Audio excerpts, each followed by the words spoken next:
సెక్షువల్‌గా చాలామంది మగవాళ్ళలో ఉండే ఒక ప్రాబ్లమ్ ఏంటి అనంటే రిట్రోగ్రేడ్ ఎజాక్యులేషన్ అంటారు. అసలు ఈ రిట్రోగ్రేడ్ ఎజాక్యులేషన్ అంటే ఏమిటి? అండ్ ఈ రిట్రోగ్రేడ్ ఎజాక్యులేషన్ లాంటి సెక్షువల్ ప్రాబ్లమ్స్ రావటానికి గల కారణాలు ఏమిటి అనేది ఈ వీడియోలో నేను డీటెయిల్‌గా చెప్తాను. నా పేరు doctor Krantikumar Reddy, consultant andrologist, J andrology and men's health. ముందుగా రిట్రోగ్రేడ్ ఎజాక్యులేషన్ అంటే ఎప్పుడైనా సరే సెక్షువల్గా కలిసినప్పుడు లేకపోతే మాస్టర్బేషన్ చేసుకున్నప్పుడు అంటే సెక్స్లో కలిసిన హస్తప్రయోగం చేసుకున్న టెస్టిస్ నుంచి స్పోము ఈ వ్యాస్ డిఫరెన్స్ ద్వారా ఈ యూరిన్ వచ్చే దగ్గర బల్బార్ యురెత్రా అంటారు. ఈ బల్బార్ యురెత్రాలో సెమెన్ రిలీజ్ అయ్యి ఇక్కడి నుంచి ఈ యురెత్రా నుంచి పాస్ వచ్చే ద్వారా సెమెన్ బయటికి వచ్చింది. ఇది నార్మల్ ఎజాక్యులేషన్ పాత్ అనమాట. టెస్టిస్ నుంచి వ్యాస్ డిఫరెన్స్ ద్వారా స్పర్మ్ వచ్చి ఈ బల్బార్ యురెత్రాలో అంటే యూరిన్ వచ్చే ట్యూబ్లో రిలీజ్ అయ్యి దాని నుంచి సెమెన్ బయటికి రావటము. ఇది నార్మల్. కొంతమంది పేషెంట్స్లో ఏమైంది అని అంటే సెమెన్ను రిలీజ్ అయినది రివర్స్లో బ్లాడర్లోకి వెళ్ళిద్ది, యూరినరీ బ్లాడర్లోకి వెళ్ళిద్ది. అంటే వాళ్ళకి సెమెన్ అవుట్ అయిన హ్యాపీనెస్ ఫీలింగ్ వచ్చిద్ది, కానీ బయటికి ఏమీ రాదు సెమెన్ను. నెక్స్ట్ వాళ్ళు 10 మినిట్స్ తర్వాత, 15 మినిట్స్ తర్వాత, 20 మినిట్స్ తర్వాత యూరిన్ పాస్ చేస్తే ఈ యూరిన్లో సెమెన్ బయటకు వచ్చింది అనమాట పాస్ ద్వారా.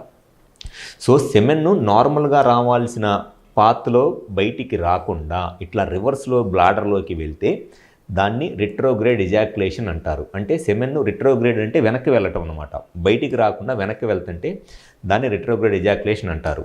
సో ఈ రిట్రోగ్రేడ్ ఎజాక్యులేషన్ లాంటి ప్రాబ్లమ్స్ చాలామంది మగవాళ్ళలో ఉండే ఒక కామన్ ప్రాబ్లము. సో ఈ రిట్రోగ్రేడ్ ఎజాక్యులేషన్ వల్ల వచ్చే మెయిన్ సమస్య ఏమిటి అని అంటే ఇన్ఫర్టిలిటీ, అంటే పిల్లలు పుట్టడానికి ఇబ్బంది అయింది. ఎందుకనంటే సెక్స్ చేసినప్పుడు సెమెన్ బయటికి వస్తేనే పిల్లలు పుడతారు. అట్లా కాకుండా బ్లాడర్లోకి వెళ్ళిపోయింది అనుకోండి, ఖచ్చితంగా పిల్లలు పుట్టడానికి అవకాశం ఉండదు. సో ఈ రిట్రోగ్రేడ్ ఎజాక్యులేషన్ ప్రాబ్లం వల్ల ఫస్ట్ వచ్చే మెయిన్ ప్రాబ్లం ఏంటి అని అంటే ఇన్ఫర్టిలిటీ. అండ్ నెక్స్ట్ ప్రాబ్లమ్స్ వచ్చేసి దానివల్ల కొన్నిసార్లు ఫీమేల్స్ ఏదో సెమెన్ అవుట్ అవ్వట్లేదు, సాటిస్ఫాక్షన్ లేదు అంటారు, కానీ అవన్నీ నిజం కాదు. సెక్షువల్గా సెమెన్ అవుట్ అయినంత మాత్రాన ఫీమేల్స్కి సాటిస్ఫాక్షన్ వచ్చింది అని కాదు, సెమెన్ అవుట్ అవ్వట్లేదంటే సాటిస్ఫాక్షన్ రాదు అని కాదు. సో మెయిన్ ప్రాబ్లం అయితే మట్టికి ఈ రిట్రోగ్రేడ్ ఎజాక్యులేషన్ వల్ల వచ్చే సమస్య ఇన్ఫర్టిలిటీ అనమాట. సో ఈ రిట్రోగ్రేడ్ ఎజాక్యులేషన్ లాంటి ప్రాబ్లమ్స్ రావడానికి ఒక మెయిన్ రీజన్ వచ్చేసి కొన్ని రకాలైన ట్యాబ్లెట్స్ వాడటం వల్ల. ఎవరిలో అయితే కొంత ఎల్డర్లీ ఏజ్లో, ఓల్డ్ ఏజ్లో ప్రోస్టేట్ ప్రాబ్లంకి టామ్సిలోసిన్ అనే ట్యాబ్లెట్ ఉంటుంది. ఆ టామ్సిలోసిన్ అనే ట్యాబ్లెట్ ఈ ప్రోస్టేట్ ప్రాబ్లం ఉన్నప్పుడు యూస్ చేసే ట్యాబ్లెట్ అనమాట. ఈ టామ్సిలోసిన్ ట్యాబ్లెట్ యూరిమాక్స్ అంటారు దాన్ని. కామన్గా ఉండే నేమ్ ఏంటి అని అంటే ఈ టామ్సిలోసిన్ ట్యాబ్లెట్ బ్రాండ్ నేము యూరిమాక్స్ 0.4 mg అంటారు. దాంట్లో డ్రగ్ వచ్చేసి టామ్సిలోసిన్. ఈ టామ్సిలోసిన్ 0.4 mg ట్యాబ్లెట్ ఎవరైతే ప్రోస్టేట్ ప్రాబ్లంకి వేసుకుంటున్నారో అటువంటి వాళ్ళలో ఈ సెమెన్ అనేది రాదు. రిట్రోగ్రేడ్ ఎజాక్యులేషన్ అంటే సెమెన్ అనేది బయటికి రాకుండా బ్లాడర్లోకి వెళ్ళిపోయింది ఈ టామ్సిలోసిన్ ట్యాబ్లెట్ వేసుకునే వాళ్ళలో. ఇది. అండ్ నెక్స్ట్ వచ్చేసి డయాబెటీస్. ఎవరిలో అయితే షుగర్ ప్రాబ్లం ఉండి షుగర్ కంట్రోల్లో ఉండదో, ఈ షుగర్ కంట్రోల్లో లేకపోవడం వల్ల ఈ బ్లాడర్ నెక్ వీక్ అయిపోయింది. ఈ బ్లాడర్ నెక్ అనేది వీక్ అయిపోవటం వల్ల సెమెన్ను ఇట్లా నార్మల్గా బయటికి రావాల్సింది ఈ బ్లాడర్ నెక్ వీక్ అయిపోయి ఈ బ్లాడర్ నెక్ ఓపెన్ అయిపోయింది వాళ్ళకి. సో దానివల్ల ఏమైందంటే సెమెన్ ఇటు రాకుండా ఇటు తక్కువ డిస్టెన్స్ కాబట్టి, ప్లస్ ఈ బ్లాడర్ నెక్ ఓపెనింగ్ చాలా పెద్దగా ఉంటుంది కాబట్టి ఈజీగా బయటికి వెళ్ళిపోయింది. ఎందుకంటే సెమెన్ను బ్లాడర్లోకి వెళ్లకుండా ఇటు బయటికి రావాలంటే ఇంత పాత్ ట్రావెల్ చేయాలి. అదే బ్లాడర్ నెక్ వీక్ అయిపోయింది అనుకోండి, జస్ట్ ఈ కొంచెం ఇట్లా లోపలికి వెళ్తే లోపలికి వెళ్ళిపోయింది, బ్లాడర్లోకి వెళ్ళిపోయింది. కాబట్టి డయాబెటీస్ కూడా ఒక మెయిన్ రీజన్ ఈ ప్రాబ్లం రావడానికి. అండ్ థర్డ్ రీజన్ వచ్చేసి సర్జరీసు. చాలామంది కామన్గా ఇదే ప్రాబ్లంతో వస్తారు. ఏది? ప్రోస్టేట్ సర్జరీ చేయించుకున్నామండి, మాకు ప్రోస్టేట్ సర్జరీ చేయించుకున్న తర్వాత మాకు సెమెన్ రావట్లేదు అని. యాక్చువల్గా ఆ ప్రోస్టేట్ సర్జరీ చేసేటప్పుడు డాక్టర్లు చెప్తారు వాళ్ళకి, ఈ సర్జరీ చేస్తే సెమెన్ రాదు ఇంకా లైఫ్లో అని చెప్పేసి. ఎందుకంటే ప్రోస్టేట్ సర్జరీ చేసి ఈ బ్లాడర్ నెక్ దగ్గర ఉన్న ప్రోస్టేట్ పార్ట్ మొత్తం తీసేస్తారు కాబట్టి డెఫినెట్గా సెమెన్ అప్పుడు ఇటే వెళ్ళిపోయింది, బయటికి రాదు. ఈ ప్రోస్టేట్ చేయించుకున్నా కూడా బ్లాడర్ నెక్ ఓపెన్ అయిపోయింది కాబట్టి సెమెన్ లోపలికి వెళ్ళిపోయింది. అండ్ నెక్స్ట్ ఇంకొక రీజన్ వచ్చేసి బ్లాడర్ నెక్ ఇన్సిషన్ అంటారు.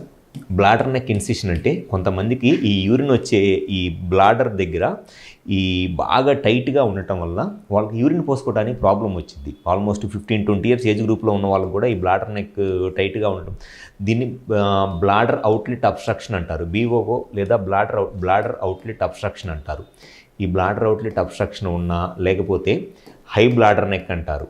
ఈ హై బ్లాడర్ నెక్ లాంటి ప్రాబ్లం ఉన్నా కూడా ఖచ్చితంగా ఈ బ్లాడర్ నెక్కి సర్జరీ చేయాలి కాబట్టి వాళ్ళలో కూడా ఈ సెమెన్ అనేది వెనక్కి వెళ్ళిపోయింది. కామన్గా ఉండే రీజన్స్ ఇవే ఉంటాయి. ఒకటి యూరిమాక్స్ లేదా ఈ టామ్సిలోసిన్ ట్యాబ్లెట్స్ యూజ్ చేయటము. నెక్స్ట్ వచ్చేసి ఈ ప్రోస్టేట్ దగ్గరికి సంబంధించి సర్జరీస్, బ్లాడర్ నెక్ ఇన్సిషన్ కానివ్వండి, ప్రోస్టేట్ సర్జరీస్ ఏమన్నా చేయటము, లేదు అని అంటే డయాబెటీస్ అంటే షుగర్ కంట్రోల్లో లేకపోవటము. ఇవి మెయిన్ రీజన్స్ రిట్రోగ్రేడ్ ఎజాక్యులేషన్కి. వీళ్ళలో కామన్గా ఉండేది ఏంటి అని అంటే సెమెన్ అవుట్ అయినప్పుడు వచ్చే ఆ హ్యాపీనెస్, ప్లెజర్ కానీ సెమెన్ బయటికి రాదు. తర్వాత వాళ్ళకి చెప్తే సెమెన్ అవుట్ అయిన ఫీలింగ్ వస్తుందండి, పాస్ పోసుకుంటే పాస్లో సెమెన్ వస్తుంది అని చెప్పి చెప్తారు. సో ఈ ప్రాబ్లమ్ని ఒకవేళ ట్యాబ్లెట్స్ వల్ల కనుక మీకు ఈ ప్రాబ్లం వస్తుంటే ఈజీగా ఆ టామ్సిలోసిన్ ట్యాబ్లెట్స్ ఆపేసి వేరే రకాలైన ట్యాబ్లెట్స్ ఉంటాయి. సిలిడోసిన్ ట్యాబ్లెట్ వేసుకోవడం వల్ల ప్రోస్టేట్కి ఈ సెమెన్ వెనక్కి వెళ్ళదు, బయటికే వచ్చింది. ఓన్లీ టామ్సిలోసిన్ ట్యాబ్లెట్కే ఈ ప్రాబ్లం ఉంటుంది. అండ్ ఈ బ్లాడర్ నెక్ సర్జరీ చేయించుకున్న వాళ్ళకి వాళ్ళు డెఫినెట్గా ఎటువంటి ట్యాబ్లెట్స్ వాడినా మళ్ళీ సెమెన్ అయితే బయటికి రాదు. ఒకవేళ షుగర్ ప్రాబ్లం ఉండి దానివల్ల రిట్రోగ్రేడ్ ఎజాక్యులేషన్ వస్తుంటే షుగర్ కంట్రోల్లో ఉండి ట్యాబ్లెట్స్ వాడుకుంటే మళ్ళీ సెమెన్ నార్మల్గానే బయటికి వచ్చింది. సో ఫస్ట్ అసలు ఈ రిట్రోగ్రేడ్ ఎజాక్యులేషన్కి రీజన్ ఏంటి అనేది తెలుసుకుంటే మనం దాన్ని కరెక్ట్గా ట్రీట్మెంట్ చేయగలం. యంగేజ్లో ఉన్నప్పుడు కనుక రిట్రోగ్రేడ్ ఎజాక్యులేషన్ ప్రాబ్లం వస్తే వచ్చే మెయిన్ ప్రాబ్లం ఏంటి అని అంటే ఇన్ఫర్టిలిటీ, పిల్లలు పుట్టడానికి ఇబ్బంది అయింది.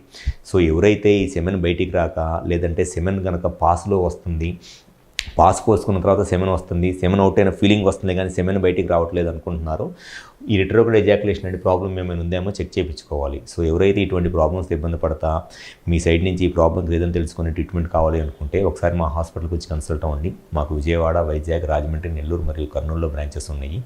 ఈ 5 ప్లేసెస్ ఎక్కడైనా సరే వచ్చి కన్సల్ట్ అవ్వండి. గ్యారంటీగా మీ ప్రాబ్లమ్ సొల్యూషన్ చెప్పడం అనేది జరుగుతుంది. Thank you.